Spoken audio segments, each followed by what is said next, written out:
What's up, everybody? I'm John Middlekauff. You know what I need you to do.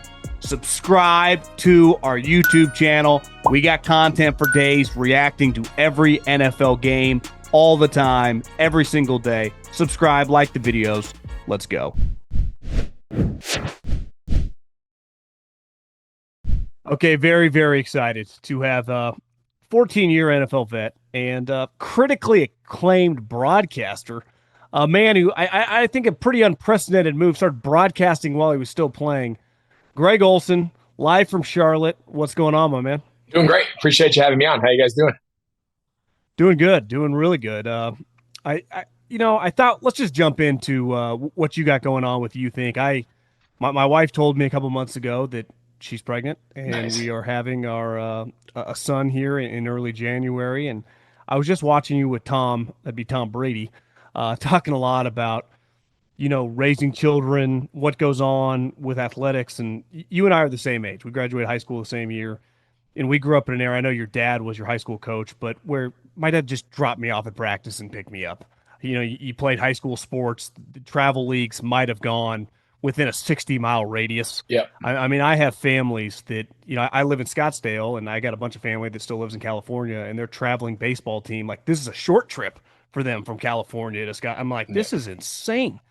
And it's kind of a completely, it was very simple, I would say, growing up in the 90s when it came to athletics. You were either good enough, like yourself, or you weren't, like me. But it wasn't the traveling sports, the camps for football. I mean, Yeah. it's just, how do you navigate it as a dad? Yeah. So I think the best way to kind of summarize everything you just said is so spot on. The best way really to summarize is back in the day, there was no decisions to be made. You played for your town rec league. If it was winter, you played basketball. If it was spring, you played baseball or lacrosse or soccer. And if it was the fall, you played football. And that was pretty much it in our lives. Those were the only offerings. And you played with the same kids every season, and everyone did the exact same thing. Nowadays, every day is a decision. What level of competition do I want my kid to play? What team should they play for? What if he's not batting or playing the right position? Does he play enough? What school should he go to? What high school should he go to? Should he go to multiple high schools? Should he go to a sports academy? I mean, there are unlimited options right now. And when done right, there's no better time to develop as an athlete than there is right now. The access to information, resources, the training, the skill development, the way kids are using the weight room, the eating, the nutrition, just everything about youth sports now you used to not get until you were in college. That's now creeped down into the middle school, sports teams at schools. But with that, everyone loses track of what is the ultimate goal. And the ultimate goal is to keep long-term athletic development as the core driver of everything you do. And when you race development, and when it's a race to 12 and a race to 13, you skip over a lot of really important steps. You skip over adversity. You skip out of sticking with it when you're not getting playing time or when you're not the best kid on the team. And you don't just get to flip-flop and go to 50 different teams till you find out when you're the quarterback. Like, those are the realities of the world. And for a lot of kids, we're skipping those steps. So everything you said is so spot on. There are so many different things being thrown at these kids, these families. And as someone who grew up in this world, from the time I was a little boy around my dad's high school teams and obviously made a career out of it, now as the other side of as things have come full circle and now I'm a dad, there's a lot of things about this world that I don't know what to do. And I really have a lot of understanding and patience for parents who reach out to us and say, we don't know what to do with our son or our daughter. We don't know if we're on the right track. Help us get better information. And a lot of those conversations are the ones that we're having on You Think. And what's funny is I think about all the time, like, it's so easy if you have a son to be like, well, he's not going to play in the NBA or the NFL, so why even waste time if he's not that good playing high school football? And it's easy to push him away. And listen, I was never like you. I was never going to play Division I football, but playing in high school made me fall in love with a sport, create relationships with guys, 20 plus years later, I'm still close with. Because of my love of football, I got to work for Andy Reid. I do what I do now. It changed my life. But looking back, it's like, well, he's not any good. Why would he play? But my dad and my parents were like, do whatever you want. Like, they were very supportive because it was an era where it's like, you want to be on the swim team, you want to play basketball, you want to play, you just kind of did everything. It's like, let's go play golf. Let's go try tennis. Like, who cares? Just do whatever you want. And it's kind of sad because I would imagine playing basketball for you as you went on in your football career, some of those attributes that you learned on a basketball court in high school translated to try to get open against safeties and Yeah. linebackers throughout your NFL career, right? Yeah. So I think the multi sport argument, I would say, is twofold. Number one, like you said, there is a physical development component to playing different sports that are unique to said sport, right? In basketball, it's footwork, it's change of direction, it's plyometrics, it's jumping, it's catching the ball above your head, it's landing on one foot, being in balance, defending. Like there's a lot of movements in basketball that are really good carryover to football and vice versa. I think baseball brings a mental component of struggling and failure and you're in an 0 for 10 slump, but you can't just pack it in and walk off the field. So I think it's a slower game, more of a mental game, more of a mental grind than it is a physical demand. I think a lot of those qualities will serve you well in other sports. So I think every sport's unique culture and demands, both physically and mentally, are a really good way to broaden your horizons a little bit on, but not only your physical capabilities and your physical development, but also your ability to be mentally tough and deal with adversity and all of those sort of things. I also think there's an element when I think back to my time in high school. When I walked onto the football field, come sophomore year in high school, it was a given. I was going to go play college football. That was my path. That was my future. Everyone in the area knew it. Everyone that came to one of our games knew it. When I walked in as a high school junior into the basketball court, there was no pressure on me to be the best player on the field. It was amazing. Like I loved high school track and field. I loved high school basketball. I was not going to be a college Olympic track and field athlete. I was not going to be a college anything basketball player. There was something freeing about just going out there and just playing with my buddies. It wasn't the end of the world like football was. Football was very serious. The expectations were that I was going to be the best player and I had to make every play and we had to win the state championship. There was a lot of like burden as a young high school kid that you felt because that was the expectations of your future. It wasn't that way in basketball. So I loved basketball season because I could just go out and play and we'd win, we'd lose, you're with your buddies. It wasn't the end of the world. So I also think even for these kids that clearly have their future laid out by sophomore and junior year, and it's a given, this sport is the sport you have. There's something very liberating about playing in the other sports where there are no expectations. There is no pressure and just go out and be a high school kid and compete. And no one, you don't have to be the best. You don't just go out and compete. Like I just believe so wholeheartedly that that's going to serve you so well as you continue to move forward. And I look back as much as I loved high school football, it's the best moment of your life. It's the best times of your life. I look back on my high school days as a basketball player in a track and throwing the shot put and running in the 4x4 relays. Like we didn't win the state championship. We weren't the best team around, but it was a blast. And I think those high school memories kids are missing out on. You went, I think viral a couple weeks ago when you were on with Will and Taylor talking about the youth team that you coach. And I grew up in Davis in California, so we had a small college. And when the UC Davis guys would show up to either Pee Wee football, it was actually called midgets back then, or to recess or whatever, it was a big deal. But I can only imagine what it's like when you guys initially committed. I would imagine because your son's on the team. Yep. For you, Luke, what's the turnout out there with the other dads whose sons are playing? Because I'd imagine a lot of guys your age, right? Yeah. They grew up watching you, I mean, we're in their 20s and 30s when you were playing. How's the experience, the intensity of it, but like those dads, how often are they asking you to come hang out? Yeah, we welcome, and all the sports that we coach, we welcome families to be around practice. I love when our families come watch what we do. I love when they listen in on our team meetings and our team huddle and the end of practice review. I want them to hear me tell their kid. Are you the head coach? Yeah, of the middle school team, just of the middle school team.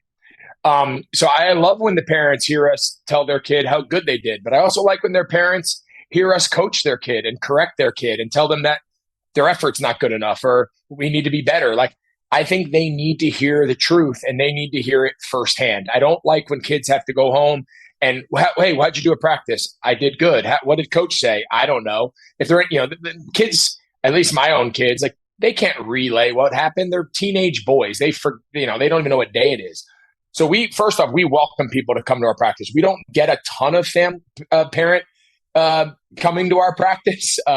We have a full-time coaching staff of like 6 guys, so we have plenty of helping hands devoted to just our middle school team. So, but they're welcome. As far as the environment that we're trying to create, like we don't shy away from it.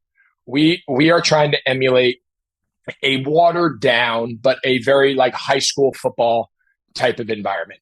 And we do summer workouts 3 days a week, all summer long. Kids are expected to be at them. We're doing strength and conditioning. We're in the weight room. We're doing speed and agility. We're training. Like we are preparing these kids to what high school football commitment looks like for them. Some of them a year from now, some of them 2 years from now as they enter high school. So it's a blast. We're hard on them. We coach them hard. We demand that they do things the right way.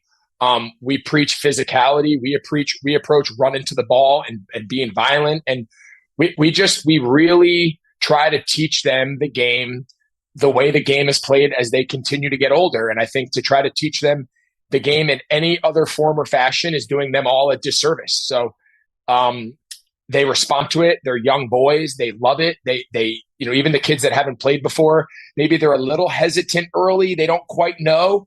But if you bring them along in the right stages, all of a sudden that light bulb goes off and they let it rip. So we got a lot of fun with it. We got about 50 kids on the team, 7th and 8th graders, which is a good turnout. And we love it. It's a blast. The rivalries, the marching bands, the upsets. Saturdays just got way more fun. College football is back, baby.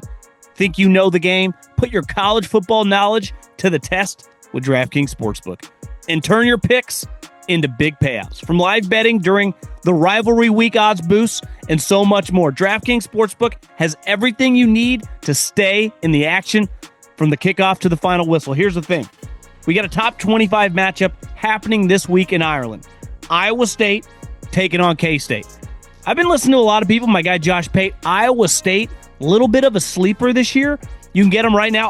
Odds are subject to change. Kind of like Iowa State +3 this week. Across the pond, Iowa State +3. I think I'm going to hammer it. So here's something special for first-timers. New customers, bet just $5 to get $200 in bonus bets instantly.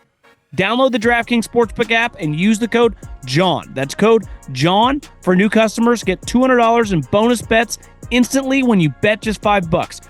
In partnership with DraftKings Sportsbook, the crown is yours. Could you envision yourself, obviously your broadcasting career's gone pretty damn well, but ever coaching at a higher level than you're doing now? I know your dad was a longtime high school coach. Your dad's on your staff. Yeah, my dad's on our – yeah, so our staff is full-time staff. We got 6 full-time guys. We got me, my dad, Luke, Jonathan Stewart, and Todd Blackledge, and we have a new staff member, a new kid, one of our members of the team. He played college ball at VTech, just a dad that has the flexibility to come help us. So we have a full staff of guys on site. We can do a ton of individual work, a ton of small group, try to really limit the amount of standing around as much as we can.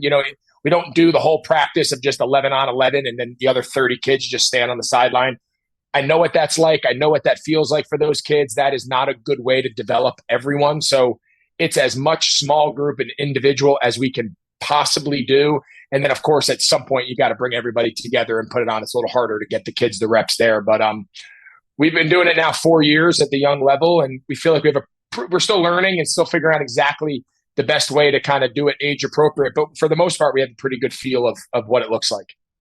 You know what's cool is these kids, I mean, they're young, but, when they're 25, 30 and they're working at Wells Fargo or Goldman Sachs or any tech, this will be a legendary story that they will tell about Jonathan Stewart. I was a running back on my middle school team, and Jonathan Stewart was telling me about the angles to hit in the C gap. Yeah, I hope so. I hope the kids look back on these. And you brought up such a good point before.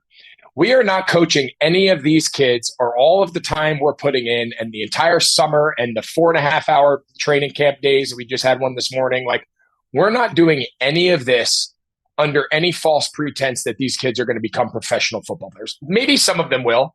I don't know. But if none of them do, it's still all worth it. And that's the point, like, we have to continue to get across to these kids. If the idea of youth sports was to generate professional athletes, everybody should just stop doing it because the odds of that being your kid are so small. It should be about everything else. We tell them it's supposed to be hard. You're going to be tired. It's early mornings and you're not going to want to wake up. But guess what? Life's about showing up and working even when you don't always want to. And that's going to serve you well at Wells Fargo and Goldman Sachs. It's going to serve you well in your marriage. It's going to serve you well in the classroom. That's the point of all of this. In the process of teaching these kids football, we're teaching these kids what life looks like, and that life is not vacation, and life is there's not everything always going to go your way, but you're going to have to battle through some stuff, and you're going to have to be held accountable, and you're going to be pushed hard, and you're going to have to, might be a coach you don't like, or a teacher you don't like, or a boss you don't like. Guess what? That's the real world, and we got to start showing these kids what that looks like, and there's no better way to do it than through youth sports. It's funny. You and Tom were talking about the transfer portal, and obviously it's a polarizing topic. And I don't think you could meet any human being that you would respect that has any issue with anyone making any real money now in college athletics. But the transferring all over the place, I mean, most people, and the knock is always like, well, if you were a student on campus, not a football player, you could earn whatever. Most of those people weren't bouncing around colleges, though. They stayed, they developed relationships. And those people might hire 3 of the people for their company that they lived with in this little apartment. And especially as a football player, you playing at Miami or any college, could be D1 AA, the struggle you went through, those guys would go on to be your good friends, godfathers of your kids.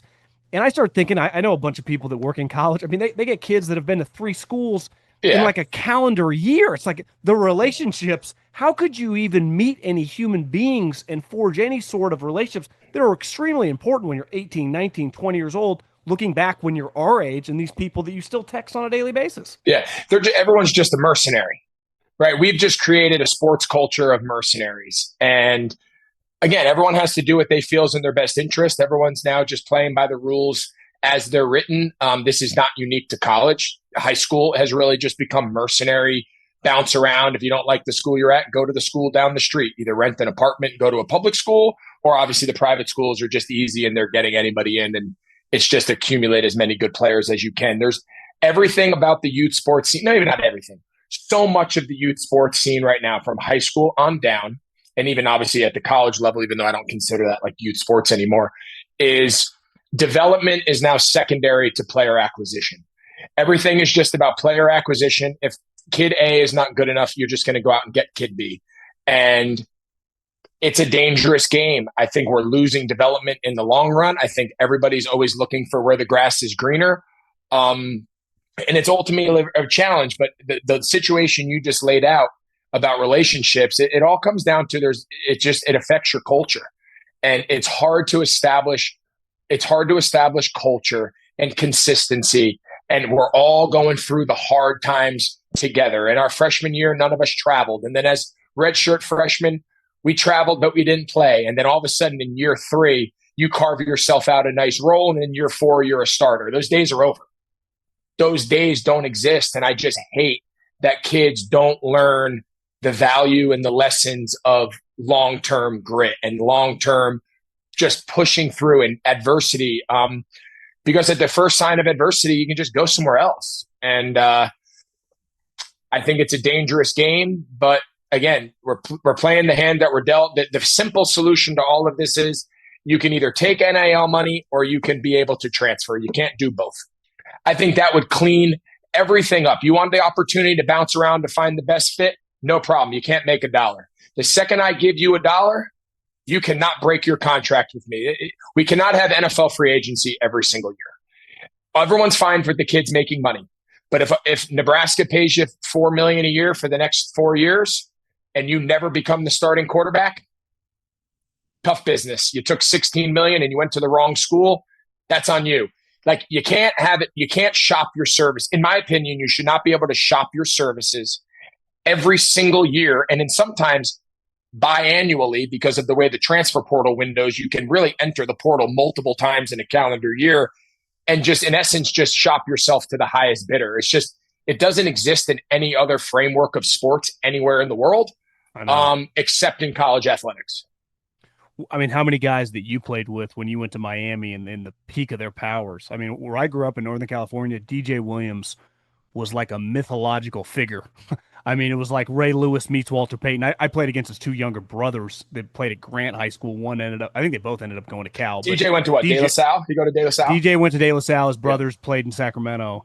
But I mean, that guy, I mean, those guys back in those days, the world wasn't as flat. So like Tom going to Michigan from Northern California or DJ going to Miami wasn't you going from Jersey to Miami. It wasn't all these guys. Like now it's very normal for California Yeah. kids going all over the Yeah. country.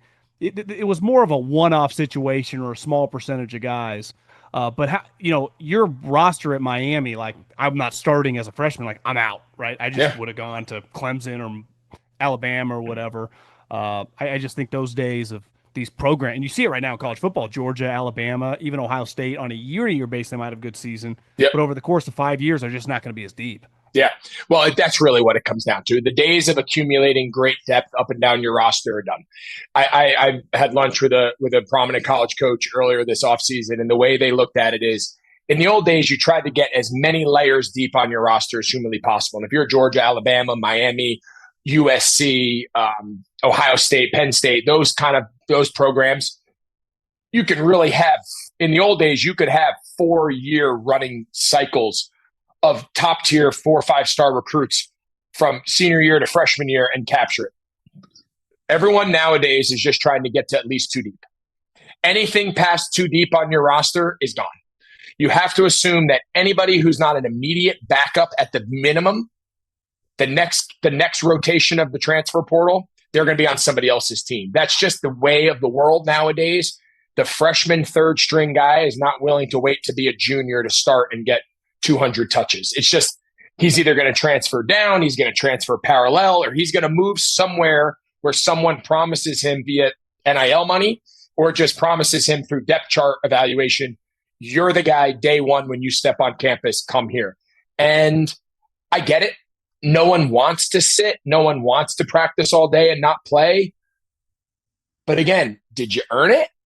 I could make an argument that you didn't earn it. I could make an argument that you just went to the path of least resistance. And even though you did play, and for a lot of guys it works out, like there's a callousness that gets built up over working your way through the system. And I think back to my freshman year at Miami, I redshirted and I was on the scout team. My redshirt freshman year, I was the second tight end and double tight end, and I probably played 20 snaps a game, 25 snaps a game. And then my third year, my redshirt junior year, I was the starter. Then I started that year. I started one more, and I went off into the NFL. But that redshirt year where I was the scout team trying to get open on a Wednesday practice against Sean Taylor and Antrell Roll and Jonathan Vilma and DJ Williams and Vince Wilfork, and that was the defense in 2003, my senior year. Like that was good for me. I mean, my freshman year, that was good for me. Like that was a big part of my development. I could have probably gone to 30 other schools in America and started as a freshman, but I wasn't going to start at Miami. I wasn't going to start at Alabama. I wasn't ready. It was good for me for that stage in my life at 18 years old to have to go be on the scout team and be a grunt for a year. Because that was very different than my high school career, but that was good for me. And I think it's good for a lot of these kids to see the real world and not always have to be put on a pedestal and be told since they were 12 years old, you're the greatest player we've ever seen. Our team can't exist without you. And then we wonder why there's a sense of entitlement across the culture. You showed up for a quick 9 that turned into 18. The vibes were too good, so now you're chasing 36. Blame the pure drives, birdie putts, and the transfusion 5-hour energy shots. Inspired by golf's unofficial cocktail known as the transfusion, this product brings the iconic hole-in-one combination of grape, lime, and ginger flavors to a non-alcoholic transfusion 5-hour energy shot. Made with the classic 5-hour energy zero blend of B vitamins, nutrients, and caffeine. It'll keep you clutch on the course and bring the party to the clubhouse afterwards. Perfectly sized for any golf bag. Don't hit the links without one. What are you waiting for? Amp up your next round and bomb more drives with a transfusion 5-hour energy shot. Available now. For more information, visit 5hourenergy.com. How much has your perspective on the sport changed from transitioning to a player to now doing your role of probably forging pretty close relationships with not just head coaches, but coordinators and probably a lot of personnel men around the league to kind of just view football differently from maybe all your years as a player in college and the pros? It's been the coolest part of the process. As fun as sitting in the stadiums and calling the games and all that, the coolest part of the process is the insight into how a lot of these teams work just organizationally, both through structure, through communication, through processes, through what they have in place of how they evaluate talent and how they roster construct and how they do the draft. And, when you sit down and you talk to general managers and front office personnel, and they really give you a clear vision of why we've done certain decisions over the last 2 or 3 years to get to this point, it's an unbelievable insight and process into how much time and thought is put into why certain teams are really good. And then you talk to other teams and you get off and you're like, these guys have no idea what they're doing. And it's no wonder they're not good. Like, there's countless times a year where I hang up off of some coaches' conference meeting and I'm like, I get why Sean McVay wins a lot. I get why Kevin O'Connell wins a lot. And there's a million guys. And then you also get off some other calls and you're like, they have no clue. They're just making shit up. Like they're just, and it's amazing at the NFL level, but that's real. So that's the most interesting part.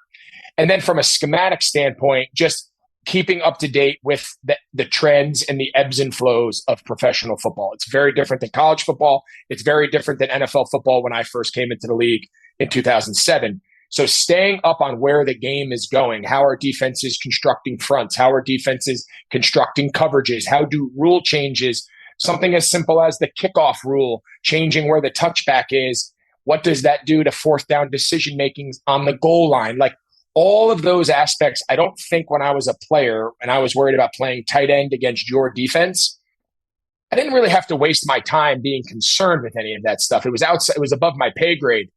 Now to be able to wrap your head around the entire picture is really cool. Is there a specific coach that you kind of lean on if you ever have questions throughout the week? Maybe even if you're not calling his game. Yeah, so I try not to bother the guys if I'm not calling their game. But there's a handful of guys in the league that I can text them on a Monday or Tuesday, and like they'll text you right back. Or you say, hey, coach, when you get a free minute tonight, I wanted to run by something. And it's less to say, like, give me the game plan. Like, you never want to make the coaches feel like you're trying to, like, pry for information. But you can just talk philosophically with them and say, hey, coach, tell me if I'm just completely off base here. Like, as I'm watching them, I see your strengths being here, there, blah, blah, blah. And more often than not, they're going to be like, you're spot on. I think a lot of the things that you're talking about, I think you're going to really like our plan this week of what we're doing. And you go, got it. You know what I mean? So, I could text, guys like Dan Quinn and Sirianni and McVay. These are guys that like you're texting them, like they're genuinely interested in you, your prep. They want to know about your kid's middle school football game. Like they're just genuinely really good dudes. And there's a handful of guys that when I jump on the calls with them or Zooms like this, the first 10 minutes of the call, we're talking middle school football. And they're asking me what our new wrinkle of the week is. And they're asking us how the game went and how are we being able to teach double teams. And I'm asking, on the sideline, I'm asking Dan Quinn, hey, we're having a hard time getting our defensive linemen to stunt correctly on their stunt games. Like, what's a good drill? And here he is. He's the defensive coordinator of the Cowboys at the time. And he's demonstrating in pregame, hey, here's a really good drill for young kids to teach them, blah, blah, blah, blah, blah. Like, it's really cool. They genuinely care. And more often than not, that's the experience with most of the guys in the league. Okay, I'll get you out of here on this. If I would have told you 3 or 4 years ago that Tight End U wouldn't just be the biggest offseason NFL event, but it would have been headlined by Taylor Swift, would you have believed me? No. There is no question. When we started that event in 2021, just George and I texting initially, just, hey, congrats, you retired. If you're ever down in Nashville, a bunch of young tight ends live down here. We train together. Would love you to come by. From that conversation to getting Travis involved, to where it's grown 5 years later is pretty remarkable. I think it's a testament to the position. I think it's a testament to the type of guy who plays the position where there's enough pizzazz and fun and excitement that makes the position. There's enough to talk about. They're athletic. They're tough. But it's really just their mindset. They're hungry. They want to learn. You got Kittle and Kelce in the 100 degrees between minicamp and training camp. They could be anywhere in the world, and they're in Nashville in 100 degrees, fully cleated up on the field, running full speed routes with guys who've never played a snap in the league and are just taking it all in. Like, that's the special nature of the event and the position, and that's why it all works. I remember running into Kelsey maybe a year or two before he started dating Taylor out here in Scottsdale at the golf course, and I know Andy and Veach, so I go up to him, and he couldn't wait to get back to OTAs that were starting in a couple weeks. And I think that gets lost sometimes now in a start. I'm like, that guy, George, it's easy to see, but Travis is a football junkie. Yeah, and they all are. There's no good player that I've ever been around or played with or played against that didn't wake up every single day fully consumed with the craft of improvement and the craft of their position, the game, the sport, develop any of that. And we try to drill this into our young middle school kids. They're in 7th and 8th grade. I say, guys, the path of development and the art of learning, the day it ends is the day you stop playing. If it ends anytime before that, you will never maximize. I don't care how good you are now. The idea of perpetual improvement in time, in forever, that's the goal. And that's why guys like that have gotten better as their careers have gotten longer. They've gotten better. They've gotten older. Like, that's not a mistake. You can't have your best season in year 5. If your best year is in year 5, you're probably going to play 7. If your best year is in year 10, you'll probably play 14. Like, that's kind of how it all works. And the guys who get that and the guys who never give up on that quest for improvement, no matter how many Pro Bowls I've made, it's about the next one. No matter how much money I make or how many contracts, I want the next one. Like, it never stops until you literally just can't physically do it anymore. And those days come for everybody. But man, the guys that live it, eat it, and breathe it, it's amazing how their days take a little longer to get here. Well, Greg, I appreciate all the time, and you're probably gonna have to get on the horn now with like Dr. Dre or the Rolling Stones to try to top this year. So, Yeah. congrats on everything and the you think thing. That's awesome, man. And hopefully, you guys have a big season on the football. You said undefeated, so I'm gonna be We're going to checking try, those put a scores. target on our back. We'll see. See you, Greg. I appreciate it.